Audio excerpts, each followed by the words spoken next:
Isabelle Maréchal. Aussi pertinente que touchante. Ça me fait vraiment grand plaisir de le revoir parce qu'on se connaît depuis longtemps, Martin Provencher. Merci d'être là. Assez longtemps, oui. Oui, c'est ça. Tu m'as déjà raconté ton histoire à d'autres, oui, il y a longtemps. D'autres ondes. Oui. Tu avais publié à l'époque, j'ai à l'époque parce que c'était en 2009. Et en 2009, Martin avait écrit ce livre, L'immobilier en 2025, Investir autrement. Et puis c'était dans le fond d'analyser puis de documenter l'immobilier sur un horizon de 25 ans, avec ton expérience d'investisseur et de développeur immobilier, puis tu essayais de voir un peu, qu'est-ce qu'on pourrait dire de l'immobilier québécois? Ouais. Ça, c'était en 2009. Ouais. 5 ans après, tu en as fait une version un petit peu rajustée. Oui, tout à fait. Mais je l'ai relu ces jours-ci. Puis je t'ai même dit, mon Dieu, mais il faut que tu reviennes m'en parler. Parce que je me suis dit, quel visionnaire, ça, Martin. Ouais. Ce que tu écris aujourd'hui, les gens, là, vous pouvez aller le lire, ce livre, il est toujours disponible? Il faut que tu me le réédites, mon cher ami. Ça, faudrait le dire, à la maison d'édition. Nous le disons, on dira pas les éditions. Non. Non, c'est ça. Mais c'est ça. Voilà. Mais tu pourras faire une autre version. Elle est très drôle, je viens de voir c'était qui. Ouais. Mais tu pourras appeler les éditions du journal, ça va nous faire plaisir. Mais toujours est-il que tu lis ça, puis tu dis, mais c'est encore ça. Puis tu analysais les changements climatiques, l'impact, l'énergie, le coût de l'énergie et tout. Alors j'ai envie de te dire... L'énergie, c'est assez à l'avant-plan en ce moment. Je te dis, Martin, visionnaire, Provencher, qu'est-ce qui a tant changé finalement? En fait, ce qui a changé essentiellement, c'est que les grands cycles qui étaient relativement stables avant, qu'on pouvait prévoir, là maintenant, c'est évidemment, comme on le sait, beaucoup d'incertitudes, beaucoup de changements. Mais les changements, ça apporte aussi beaucoup d'opportunités, là. Puis moi, j'aime bien, il y a le symbole chinois, semble-t-il, pour la crise, qui est le même pour opportunité. Là. C'est le même dessin, ça a l'air. Là. Puis c'est vrai ressemble à quoi? Aucune idée, mais c'est vrai que les crises sont porteuses d'opportunités aussi, là, si on peut les saisir. Complètement. Pour ceux qui ont les moyens, on va-tu le rajouter? C'est sûr que ça aide, mais quand on a une bonne opportunité entre les mains, l'argent va suivre, parce qu'il y a toujours quelqu'un qui va être prêt à investir et à nous accompagner, là. J'ai oublié de dire encore aux auditeurs que tu étais millionnaire depuis plusieurs années, grâce à l'immobilier. Ça vaut de moins en moins dire quelque chose. Hein, mais es-tu plus millionnaire que tu l'étais? Oui. Parce que l'immobilier, depuis la pandémie, ça a quand même très, très bien été. Là. Ouais. Pourquoi ça veut de moins en moins dire quelque chose? C'est parce que, tu sais, l'expression au Québec, si je gagne le million, je vous ferais remarquer que l'effervescence... à l'automax, c'est quand il y a 60 ou 70 millions. Là, les gens s'excitent un peu, mais 1 million, tu sais, puis l'inflation fait que 1 million, tu sais, si vous placez 1 million, par exemple, à du 6%, là, qui est pas mal le standard, là, moins les frais de gestion, pas mal 2%, mais il te reste 4%, mais 4% d'1 million, ça fait 40 000 par année. Fait que c'est pour ça que je dis que ça vaut un petit peu moins. Mais toi, t'as plus qu'1 million. Oui. Plus que 10? Non. Non? Pas moins que 10, mais pas mal plus qu'un. Bon. Non, mais c'était toujours intéressant. 6, 7. Fait que toi, tu serais pas imposé, toi. Selon Québec solidaire, t'aurais pas à payer plus d'impôts. Non, mais ça, c'était le but, là, tu sais, de rester en bas de 10. Mais je te parlais de ça parce que, évidemment, tu ne viens pas d'un milieu aisé. Non, pas du tout. Tu viens du contraire de ça. On pourrait dire, Martin, tu as une enfance difficile, épouvantable. Oui, mais c'est ça aussi qui a fait que t'es parti de zéro. Je me suis... Tu sais, avec mon passé, effectivement, renouveler une hypothèque, je trouvais ça peut-être moins stressant que la moyenne des gens, peut-être, là. Mais, tu sais, il y a toujours un beau côté, puis une autre version, là, tu sais, qui fait que je suis devenu très résilient, très combatif. Tu sais, j'ai eu des immeubles, là, je prenais toujours le pire des appartements, je déménageais dedans, puis pendant que j'étais dedans, je rénovais, tu sais, quelque chose que je ferais plus aujourd'hui nécessairement. T'as acheté ton premier... Ma première maison à 17 ans, puis j'ai pris rendez-vous chez le notaire, là, genre 5 mois plus tard, parce que j'allais avoir 18, là, tu sais, la veille du rendez-vous, là, je pouvais y aller tout seul puis signer, là.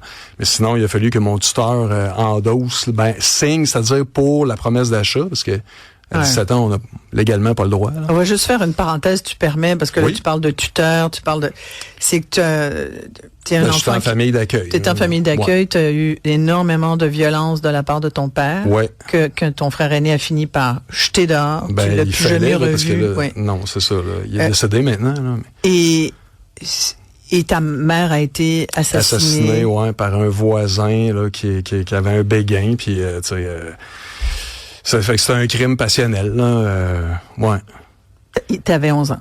J'avais 11 ans, ouais. Fait que j'ai vu ma mère dans la cour, c'était chez moi, là, c'était chez nous. Donc ça, tu sais, l'expression là, il y a pas personne qui va mourir là. Ben moi, je l'appliquais pour vrai dans la vie, là. Tu sais, fait que j'entreprenais un projet. Tu sais, j'avais ayant peur. connu le pire, tu t'es dit. Ça peut pas. Parce que les entrepreneurs là comme moi, on a nos peurs nous aussi là. C'est juste que on les nourrit pas. Puis on passe par-dessus. Puis moi, je dis souvent, tu sais, le truc, dans le fond, pour faire des projets, c'est qu'il faut que ton rêve soit plus grand que la somme de tes peurs. Fait que on a toujours le choix de nourrir notre rêve ou nos peurs. Fait que j'ai essayé de nourrir le plus possible le rêve.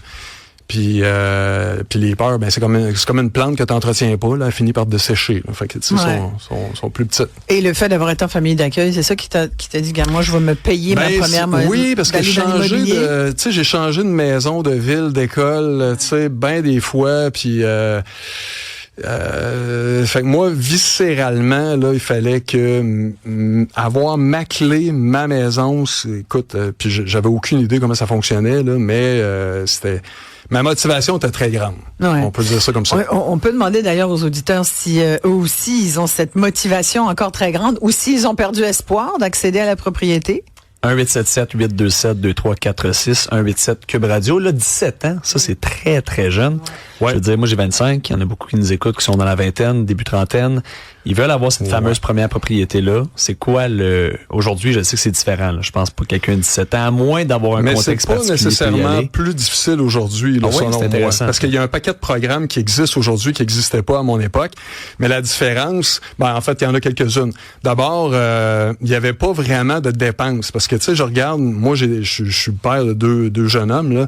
Ben, tu sais, ça prend cellulaire, voiture, il y a du streaming. Ils ont plein de frais à gauche, à droite, là, pour s'abonner un paquet d'affaires, tu sais, qui finissent par faire 1000$. Puis quand tu t'additionnes tout ça, c'est, tu sais, puis il y a plein d'abonnements qui servent pas à rien, mais qui payent encore parce que ça passe tout seul sur la carte, là. Donc, nous, on n'avait pas ça. Puis, tu sais, moi, j'ai eu des bazous, là, jusqu'à 30 quelques, là, pratiquement jusqu'à 40 ans, parce que c'était contre mon principe, là, de louer une voiture. Puis quand j'étais plus jeune, de toute façon, ça existait pas, là, louer une voiture. Donc, on avait peut-être un peu moins de... Puis là, je veux pas avoir l'air d'un dinosaure, là, mais on avait peut-être un petit peu moins de besoin. Tu sais, je voyageais pas. Tu sais, c'était quand même assez simple. Puis dans la première maison, le petit détail, c'est que moi, je suis allé vivre dans le sous-sol, là. Tu sais, parce que les chambres au rez-de-chaussée, je les ai louées. Donc, j'ai loué à des étudiants qui ont pris le rez-de-chaussée, puis moi, j'ai pris le sous-sol, parce que le sous-sol, je pouvais pas le louer parce qu'il y avait pas d'appartement. Donc, j'ai fait l'appartement pendant que je vivais dedans. C'est ce que j'ai fait souvent. Tu parles de... Puis ça, c'était 2009. Ouais. Tu dis, il y a des propriétés qui sont intéressantes à acquérir, des segments de marché d'avenir en immobilier. Ouais. Puis tu dis aussi dans un autre chapitre, voici ceux qu'il faut éviter. Et quand tu regardes ça, je te dis, c'était vraiment incroyable. Tu dis, la première chose, tu dis le bigénérationnel, l'intergénérationnel, ça, c'est un premier segment de marché porteur. Ouais. Et c'est le cas, là. Ben, c'est le cas parce que ça, c'est une des portes d'entrée maintenant pour les plus jeunes, de s'associer, dans le fond, avec leurs parents, par exemple, tu sais. Puis tout le monde est gagnant dans l'histoire, là, parce que les parents, ils ont une sécurité juste à côté, mais chacun a sa vie, puis ça permet d'acheter une maison ensemble. Donc ça peut être une avenue. Tu sais, là, il faut être un peu créatif, mais accepter aussi de faire des compromis. Donc, peut-être s'éloigner un peu ou acheter une première propriété qui correspond peut-être pas à 100% à nos besoins, mais c'est peut-être mieux que d'avoir un appartement. Parce que moi, c'était ma philosophie. Tu sais, ma première maison, j'aimais mieux être dans le sous-sol de ma maison que d'être dans un penthouse qui était loué. Donc, mais ça, c'est un choix que moi, j'ai fait. Mais l'important, c'est pas d'avoir la meilleure des propriétés selon nos goûts, c'est d'entrer sur le marché. Et comment on fait ça aujourd'hui? Ben, soit on accepte de s'éloigner un peu, on accepte de faire des compromis, on accepte aussi peut-être qu'il y ait des rénovations à faire, que ça soit pas parfait, puis de faire tous ces travaux-là une fois sur place, là. Ça, c'est un bon principe, là, parce que j'ai souvent acheté des propriétés que personne voulait. Puis c'est drôle parce qu'un coup que j'ai passé dedans, ben là, j'avais pas de misère à les vendre parce que là, c'était le contraire. Là, les gens. Mais les gens vont te dire, Martin, il y a plus d'affaires. Il y en a plus de propriétés. Il y en a tout le temps. Il y en a plus de propriétés comme ça. C'est plus possible à l'époque du flip. Là, tu t'achetais quelque chose, tu le flippais. Bon, là aujourd'hui, sont où les opportunités? Puis ça, c'est sans compter la notion de down payment là, oui. De mise de fonds? Ouais, ça c'est deux volets, là. Mais moi, tu sais, j'ai acheté souvent des maisons qui étaient pas officiellement à vendre. Puis à l'époque, c'était avant qu'il y ait Internet ou les médias sociaux, là. Donc moi, j'allais, par exemple, dans une cantine, comme hier, tu sais, j'ai fait une raid de moto, tu sais, j'arrête à la cantine. Là, je jase avec les gens, tu sais, puis là, il y avait un petit bonhomme, puis là, tu sais, c'est comme ça qu'on apprend, qu'on a de l'information, puis il y a tout le temps quelqu'un quelque part qui pense à vendre sa maison, mais il a pas mis la pancarte. Puis là, ça traîne, puis ça niaise, puis tout ça. Puis là, vous passez dans le décor. Moi, je suis allé frapper souvent à des portes, là, juste pour dire... Alors qu'il n'y avait pas de panneau à vendre. Non, pas de panneau à vendre. Je disais, je trouve votre maison intéressante, je la trouve belle. Tu sais, je voulais juste vous le dire, tu sais. Puis une fois sur 10, ils disent, hey, mais c'est drôle que tu penses, parce que justement, on pensait à, tu sais, puis là... S'ils disent, t'as-tu le temps de prendre un café, même si vous aimez pas le café, dites oui. Il y a une opportunité. C'est de créer un lien avec... Créer un lien, oui. Mais ça veut dire qu'il faut être très engagé. Là. C'est pas quelque chose émotif. Ben, c'est là qu'il faut avoir de la motivation puis être vraiment un peu... c'est investir. Pas juste financièrement. Après, tu as la mise de fonds. C'est quand même... Bon, là, la mise de fonds... C'est plus complexe. C'est plus complexe. Ouais. Mais ça, souvent... C'est plus coûteux qu'à l'époque, quand même. Oui, mais en même temps, il y a des programmes fantastiques là, qui existent. Là. Tu sais, on avait le RAP, là, le régime d'accession à la propriété qui permettait de piger dans nos REER. Puis après ça, il y a eu le CELI qui était autre chose, mais qui était un beau véhicule d'investissement. Puis là, ils ont fait un mix des deux, là, finalement, là, avec le CELIAP. Exact. Ça, c'est un super beau produit là, qui n'existait pas. Mais effectivement, même s'il y a des beaux produits qui existent, encore faut-il être capable de cotiser dans ces véhicules-là. Mais ça, moi, je pense que la bonne façon, ça serait de rencontrer peut-être un conseiller financier. Tu sais, il y en a là qui offrent leur service, là, avoir une rencontre, faire un budget, voir un peu où est-ce qu'ils sont nos sorties d'argent. Puis il y a toujours une stratégie de soit on augmente nos revenus ou on diminue nos dépenses pour créer un écart. C'est ça. Puis là, on peut investir. Mais ça prend un peu de motivation. Olivier, on s'en sort pas finalement. Non, c'est ça. T'as quand même dit faire son budget. Ouais, mais moi je préfère dire un budget inversé, c'est-à-dire que vous changez rien à votre vie là, parce que faire un budget c'est comme entreprendre un régime là, ça marche rarement. On aime bien ça. Ah, on déteste ça, tu sais, puis moi non plus, j'en ai pas de budget. Mais ce que je faisais à l'époque, tu sais, c'est que je notais mes dépenses. Toi, tu notais tout, ouais. Ouais. Mais après coup. Ouais. Puis ensuite, quand tu prends un peu de recul, là, tu te rends compte que, oups, là, il y a des sorties de fonds quand même plus importantes qu'on pense, qui pourraient être corrigées pour permettre de créer cet écart-là, pour économiser, pour investir. Puis si on est le moindrement motivé par le projet, ben je pense que c'est faisable. Ouais. Tu te souviens combien tu as mis de mise de fonds sur ta première maison? Ouais, c'était 17 000. 17 000. Ouais. Ah non, mais c'est sûr, c'était d'autres chiffres, là, complètement. Moi, j'ai acheté ça prenait 25 là, à l'époque. Là. Ouais. Ma première maison, c'était 71 000. Ouais. Puis 5 ans après, je l'ai revendu moins cher que ce que j'avais payé. Parce que dans les années 90, ça prenait pas de valeur. Ouais. C'était une unifamiliale? C'est une unifamiliale. Un bungalow, c'est-tu un bungalow? C'est un bungalow. Mais t'as dit qu'un bungalow, t'avais fini sous-sol. Ouais. Mais tu dis quand même que les 9 segments de marché à éviter. Fait que là-dessus, t'as appris par expérience. Ah ben là, oui. Et là, tu dis les bungalows, c'est là-dedans. Les bungalows, là, c'est la résidence de l'entre-deux, ni urbaine, ni branchée. Ça a été conçu pour répondre aux besoins des baby boomers, mais là, c'est fini. C'est un segment de marché clairement à abandonner avant qu'un navire commence à prendre l'eau. Est-ce que tu es toujours d'accord avec toi-même? Bah, tu sais, peut-être que j'étais un peu sévère, là. Avec le bungalow? Ouais. Mais tu sais, c'est un créneau qui était très, très populaire. Ouais. Puis, encore une fois, l'important, dans le fond, c'est pas qu'est-ce que vous allez acheter, c'est d'acheter quelque chose puis d'entrer sur le marché le plus vite possible, là. Même avec un condo, parce que tu dis les condos, là. Ben, je dirais même avec un condo, parce que au final, ça prend de la valeur quand même. Peut-être juste vérifier, tu sais, le fonds qu'on parlait de tantôt, prévoyance. de prévoyance, là, parce que là, il y a un enjeu de ce côté-là, là, financier, important. Parce qu'on pose la question présentement dans la messagerie, là, est-ce que c'est payant, peut-être plus payant d'acheter un triplex, un quintuplex, donc un plex, une maison, un condo? Tu sais, c'est quand même des bonnes questions pour le premier achat, là, surtout. Ouais, probablement qu'un plex, c'est plus facile, là, parce qu'avec les locataires qui vous aident, puis le financement est plus facile aussi parce qu'il y a des revenus qui vont venir avec. Ça, c'est pour convaincre les banques. C'est plus cher aussi, par contre. C'est plus cher, mais toute proportion gardée, c'est plus facile aussi à financer. Sauf que là, on tombe dans un mode de vie. Parce que si vous vivez en condo, il va y avoir un règlement de copropriété. Mais si vous vivez dans un plex, vous allez côtoyer vos locataires qui sont aussi vos voisins. Ouais. Puis ça, des fois, il y a des relations qui deviennent un peu bizarres. Là. As-tu déjà vécu ça, toi? Oui. Ouais, parce que, tu sais, des fois, tu parles comme voisin. Tu dis, là, tu sais, ta voiture est stationnée un peu près de la mienne. J'ai de la misère à débarquer mes affaires, puis ça. Puis là, les autres, ils te répondent, tu dis ça parce que tu es propriétaire. Non, ça n'a rien à voir. Là. Tu sais, si j'étais vraiment juste locataire, je te le dirais aussi. Fait que, tu sais, des fois, il y a des enjeux comme ça. Ou s'il y a des locataires qui sont en retard, mais qui te croisent à tous les matins, Quel a été le meilleur deal de ta vie en immobilier? Moi, c'était le terrain, là. Les terrains achetés avant la pandémie, c'était très, très bon, là. Mais j'ai fait peut-être une vingtaine de bons deals, là, tu sais, en immobilier. Tu sais, j'ai eu des chalets locatifs aussi, là, tu sais, qui ont été très bons.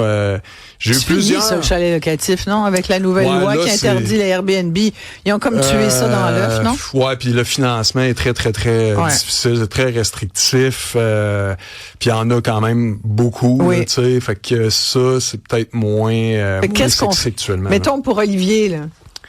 Et pour tous ceux qui veulent s'acheter quelque chose, investir, puis peut-être éventuellement... Le meilleur investissement, là, c'est sa résidence à soi, parce que on peut créer de la valeur, puis tu sais, il y a une exception là dans la loi de l'impôt, là, tout à fait légale, là, qui le gain en capital qu'on fait sur notre résidence principale n'est pas imposable. Là. Ça, là, moi, écoute... Et on sait pas pour combien de temps? Puis on sait pas pour combien de temps, puis c'est sûr qu'il va y avoir une limite, puis tu sais, tranquillement, pas vite, là, ils vont corriger le tir, là. Mais pour l'instant, c'est encore l'investissement le plus fabuleux, là. Moi, j'ai déménagé souvent, puis je vais déménager encore, là, pour cette raison-là, parce que ma maison, moi, j'achète tout le temps des maisons que t'habites. Leur donner de la valeur, puis ma blonde est très bonne, tu sais, pour avoir des idées, puis améliorer, puis tout ça. Puis c'est le fun à faire, tu sais. Ouais. Ben, Martin, sincèrement, merci beaucoup. Ben, ça fait plaisir. Merci beaucoup. On avait plusieurs commentaires. Ouais, beaucoup de commentaires. Tu sais, ben là, on pourrait se relancer, mais tu sais, il y en a qui disent pourquoi. En fait, souvent les personnes dans l'immobilier prêchent souvent pour leur paroisse. Tu sais, ça a l'air toujours facile, puis tout le monde pourrait donc le faire tantôt. Tu sais, c'est vrai ça? Est-ce que vous prêchez pour votre paroisse un petit peu? Ben, je pense que tout le monde prêche pour sa paroisse. Puis, tu sais, les végétariens prêchent pour pas manger de viande. Moi, je vis, tu sais, moi, je vis dans une maison, j'ai des chalets, j'ai des terrains, j'ai des bébelles comme ça, tu sais, j'ai des propriétés, j'y crois nécessairement. Tu peux pas vanter la vie en location, là. Mais tu sais, j'ai de l'argent aussi à la bourse, puis vendredi prochain, tu sais, je dîne avec mon gestionnaire. Ben, tu sais, il va me parler de la bourse, puis il va me dire que c'est extraordinaire la bourse, puis il y a pas tort. C'est pour ça aussi que j'y suis, mais tu sais, c'est une diversification là. Mais au final, il faut vivre à quelque part. Puis on a le choix d'être propriétaire ou locataire. Exactement. C'est intéressant parce qu'on finit avec toi cette semaine qui nous parle de ton expérience en immobilier. Puis au début de la semaine, on avait entre autres des gens qui témoignaient du fait qu'ils étaient avec Yannick Parent, le courtier immobilier. Oui. On a témoigné de cette tendance où il y a des gens qui disent, ben moi j'ai été propriétaire, mais finalement, je redeviens locataire. C'est un choix. Parce que finalement, au point où je suis rendu dans ma vie, c'est souvent ça, ben j'en veux pas de trouble. Ouais. Mais bon. Mais quand ton argent est fait, puis tu veux pas de trouble, puis que tu as avancé en âge... Ça peut être une solution. Ouais. Ça peut être une option. Puis on parlait de la règle du 5 parce que même ceux qui sont pas proches de la retraite ou la retraite, tu calcules ton 5 puis tu essaies de voir, est-ce que ça serait plus payant de m'acheter une maison ou c'est plus payant que, parce que mon loyer est pas cher, j'arrive à y rester. Ben, peut-être si ton loyer est vraiment pas cher. Et en mettre de côté aussi. Et en mettre de côté en attendant. Puis si comme les enfants qui habitent chez leurs parents, ça, c'est vraiment pas cher. Ben non. Tu vois? Ça, c'est vraiment la meilleure façon de vous en mettre de côté. Parce que moi, mes gars, ils étaient pressés de partir. C'est vrai? Oui, parce qu'il y avait faire comme toi. Ben, il y avait le goût de la liberté. Ben oui, c'est sûr. Ben, c'est sûr aussi, nous autres, on était à la campagne. Fait que, tu sais, c'est moins jet set un peu. Là. Vous êtes à... Sainte-Béatrix. Sainte-Béatrix, c'est où déjà ça? C'est 20 minutes au nord de Joliette, là, dans la Nodière. Dans la Nodière. Ouais. Et merci beaucoup, Martin. Merci. Martin Provencher, l'immobilier, en 2025. Mais en 2026... ce visionnaire nous a prouvé que c'est encore très vrai, ce livre. Merci beaucoup, Martin. Ça fait plaisir. On va s'arrêter ici tout de suite. Après la pause, on va parler des boissons stimulantes. On dit beaucoup énergisantes, mais c'est pas ils vendent pas de l'énergie. Ils vendent de la stimulation. C'est ça qu'ils vendent. Est-ce qu'on devrait l'interdire ou en tout cas l'encadrer pour les 16 ans et moins? Vous vous souvenez qu'on a eu les parents du jeune Zachary Morin. Là, ils sont supposés, là, on parle, nous, mais l'ont-ils déposé leur projet de loi? Pas encore, il semble. On revient avec ce sujet-là et un spécialiste tout de suite après la pause qui va tout nous dire là-dessus.